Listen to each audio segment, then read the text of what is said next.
श्री हरदास दुर्गा सप्तशती का अष्टम अध्याय रक्तबीज वध। ऋषि कहते हैं, चंड और मुंड नामक दैत्यों के मारे जाने तथा बहुत सी सेना का संहार हो जाने पर दैत्यों के राजा प्रतापी शुंभ के मन में बड़ा क्रोध हुआ और उसने दैत्यों की संपूर्ण सेना को युद्ध के लिए कूच करने की आज्ञा दी। वह बोला, आज उदययुद्ध नाम के 86 दैत्य सेनापति अपनी सेनाओं के साथ युद्ध के लिए प्रस्थान करें। कंबू नाम वाले दैत्यों के 84 सेना नायक अपनी वाहिनी से घिरे हुए यात्रा करें। 50 कोटि वीर्य कुल के और 100 धौम्र कुल के असुर सेनापति मेरी आज्ञा से सेना सहित कूच करें। कालक, दोहर्द, मौर्य और काल के असुर भी युद्ध के लिए तैयार हों, मेरी आज्ञा से तुरंत प्रस्थान करें। भयानक शासन करने वाला असुर राज शुंभ इस प्रकार आज्ञा दे सहस्त्रों बड़ी बड़ी सेनाओं के साथ युद्ध के लिए प्रस्थित हुआ। उसकी अत्यंत भयंकर सेना आती देख चंडिका ने अपने धनुष की टंकार से पृथ्वी और आकाश के बीच भाग गुंजा दिया। राजन तदंतर देवी के सिंह भी बड़े जोर जोर से दहाड़ना आरंभ किया। फिर अंबिका ने घंटे के शब्द से उस ध्वनि को और भी बढ़ा दिया। धनुष की टंकार, सिंह की दहाड़ और घंटे की ध्वनि से संपूर्ण दिशाएं गूंज उठी। उस भयंकर शब्द से काली ने अपने विकराल मुख को और भी बड़ा कर लिया तथा इस प्रकार वह विजयिनी हुई। उस तुमुल नाद को सुनकर दैत्यों की सेनाओं ने चारों ओर से आकर चंडिका देवी, सिंह तथा काली देवी को क्रोध पूर्वक घेर लिया। राजन, इसी बीच में असुरों के विनाश तथा देवताओं के अभ्युदय के लिए ब्रह्मा, शिव, कार्तिकेय, विष्णु तथा इंद्र आदि देवों की शक्तियां जो अत्यंत पराक्रम और बल से संपन्न थी, उनके शरीर से निकलकर उन्हीं के रूप में चंडिका देवी के पास गईं। जिस देवता का जैसा रूप, जैसी वेशभूषा और जैसा वाहन है, ठीक वैसे ही साधनों से संपन्न हो, उसकी शक्ति असुरों से युद्ध करने के लिए आई।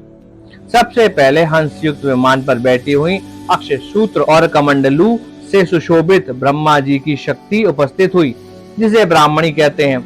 महादेव जी की शक्ति वृषभ पर अरुण और हाथों में श्रेष्ठ त्रिशूल धारण किए, महानाग का कंकड़ पहने, मस्तक में चंद्र रेखा से विभूषित हो वहां पहुंची। कार्तिकेय जी की शक्ति रूपा जगदम्बिका उन्हीं का रूप धारण किए श्रेष्ठ मयूर पर अरुण हो हाथ में शक्ति लिए दैत्यों से युद्ध करने के लिए आई। इसी प्रकार भगवान विष्णु की शक्ति गरुड़ पर विराजमान हो शंख, चक्र, गदा, शाग्र, धनुष तथा खड्ग हाथ में लिए वहां आई। अनुपम यज्ञ वाराह के रूप में धारण करने वाली श्री हरि की जो शक्ति है, वह भी वाराह शरीर धारण करके वहां उपस्थित हुई। नरसिंह जी की शक्ति, जिसे नरसिंह के समान शरीर धारण करके वहां आई। उनकी गर्दन के बालों के झटके से आकाश के तारे भी बिखर पड़ते थे। इसी प्रकार इंद्र की शक्ति व्रज हाथ में लिए गजराज ऐरावत पर बैठकर आई। उसके भी सहस्त्र नेत्र थे। इंद्र का जैसा रूप है वैसा ही उसका भी था।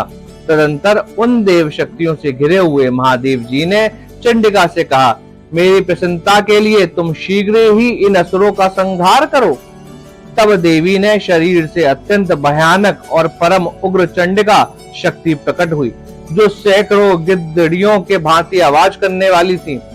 उस अपराजिता देवी ने धूमिल जटा वाले महादेव जी से कहा, भगवान, आप शुंभ निशुंभ के पास दूत बनकर जाइए और उन अत्यंत गर्वीले दानव शुंभ एवं निशुंभ दोनों से कहिए, साथ ही उनके अतिरिक्त भी जो दानव युद्ध के लिए वहां उपस्थित हो, उन्हें भी ये संदेश दीजिए, दैत्यों, यदि तुम जीवित रहना चाहते हो तो पाताल को लौट जाओ।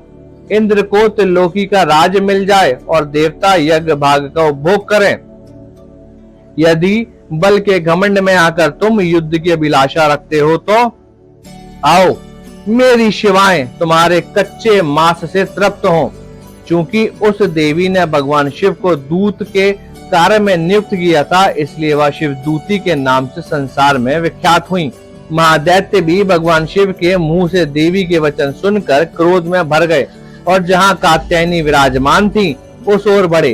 तदंतर वह दैत्य अमर्ष में भरकर पहले ही देवी के ऊपर बाण, शक्ति और तृष्टि आदि अस्त्रों की वृष्टि करने लगे। तब देवी ने भी खेल खेल में ही धनुष टंकार की और उससे छोड़े हुए बड़े बड़े बाणों द्वारा दैत्यों के चलाए हुए बाण, शूल, शक्ति और फरसों को काट डाला। फिर काली उनके आगे होकर शत्रुओं को शूल के प्रहार से विदीर्ण करने लगी और खटक वांग से उनका कचूमन निकालती हुई रणभूमि में विचरने लगी। ब्राह्मणी भी जिस जिस ओर दौड़ती उसी उसी ओर कमंडलू का जल छिड़क कर शत्रुओं के ओज और पराक्रम को नष्ट कर देती। महेश्वरी ने त्रिशूल से तथा वैष्णवी ने चक्र से और अत्यंत क्रोध में भरी हुई कुमार कार्तिकेय की शक्ति से दैत्यों का संहार आरंभ कर दिया। इंद्र शक्ति के वज्र प्रहार से विदीर्ण हो सैकड़ों दैत्य दानव रक्त की धारा बहाते हुए पृथ्वी पर सो गए। वाराही शक्ति ने कितनों की अपनी थूथरी मार से नष्ट कर दिया। दाढ़ों के अग्रभाग से कितनों की छाती छेद दी और कितने ही दैत्य उसके चक्र की चोट से विदीर्ण हो गिर पड़े।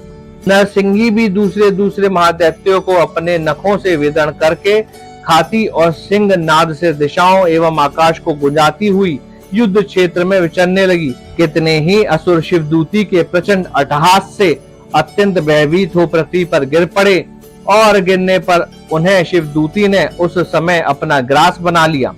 इस प्रकार क्रोध में भरे हुए मातगणों को नाना प्रकार के उपायों से बड़े बड़े असुरों का मर्दन करते देख दैत्य सैनिक भाग खड़े हुए। मातगणों से पीड़ित दैत्यों को युद्ध से भागता देख रक्तबीज नामक महादैत्य क्रोध में भरकर युद्ध करने के लिए आया। उसके शरीर से जब रक्त की बूंद पृथ्वी पर गिरती तब उसी के समान शक्तिशाली एक दूसरा महादैत्य पृथ्वी पर पैदा हो जाता। महासुर रक्तबीज हाथ में गदा लेकर इंद्र शक्ति के साथ युद्ध करने लगा। जब इंद्री ने अपने वज्र से रक्तबीज को मारा, वज्र से घायल होने पर उसके शरीर से बहुत सा रक्त चूने लगा और उससे उसी के समान रूप तथा पराक्रम वाले योद्धा उत्पन्न होने लगे। उसके शरीर से रक्त की जितनी बूंदें गिरी उतने ही पुरुष उत्पन्न हो गए। वे सब रक्तबीज के समान वीर्यवान, बलवान तथा पराक्रमी थे।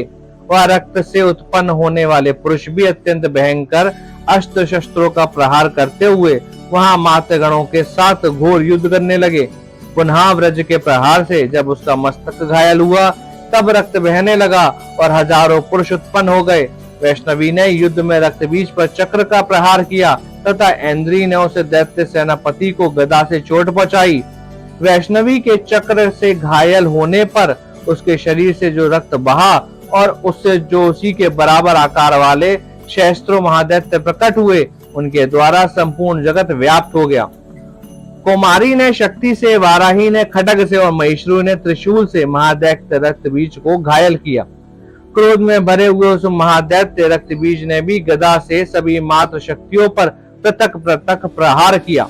शक्ति और शूल आदि से अनेक बार घायल होने पर जो उसके शरीर से रक्त की धारा पृथ्वी पर गिरी, उससे भी निश्चय ही सैकड़ों असुर उत्पन्न हुए। इस प्रकार उस महादैत्य ने रक्त से प्रकट हुए असुरों द्वारा संपूर्ण जगत व्याप्त हो गया। देवताओं को उदास देख चंडिका ने काली से शीघ्रता पूर्वक कहा, चामुंडे, तुम अपना मुख और भी फैलाओ तथा मेरे शस्त्र पात से गिरने वाले रक्त बिंदुओं और उनसे उत्पन्न होने वाले महादैत्यों को तुम अपने इस उतावले मुख से खा जाओ। इस प्रकार रक्त से उत्पन्न होने वाले महादैत्यों का भक्षण करती हुई तुम रण में विचरती रहो। ऐसा करने से उस दैत्य का सारा रक्त क्षीण हो जाने पर वह स्वयं ही नष्ट हो जाएगा। उन भयंकर दैत्यों को जब तुम खा जाओगी तब दूसरा नए दैत्य उत्पन्न नहीं हो सकेंगे। काली से यूं कहकर चंडिका देवी ने शूल से रक्तबीज को मारा और काली ने अपने मुख में उसका रक्त ले लिया।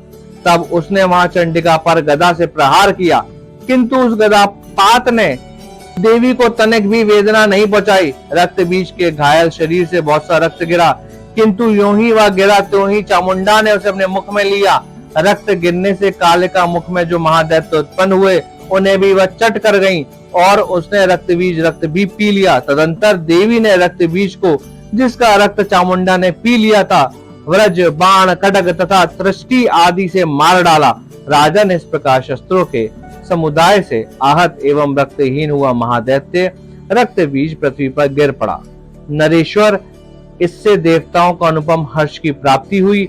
मातगण उन असुरों के रक्तपान के मद से उद्यत सा होकर नृत्य करने लगे। इस प्रकार श्री मार्कंडेय पुराण में सर्वाणिक मनवंतर की कथा के अंतर्गत देवी महात्म्य में रक्त बीज वध का नामक 8वां अध्याय पूर्ण हुआ। ऐसे ही दिव्य कथा सुनने के लिए चैनल को सब्सक्राइब करें, बेल आइकन दबाएं और कमेंट करें। जय माता दी।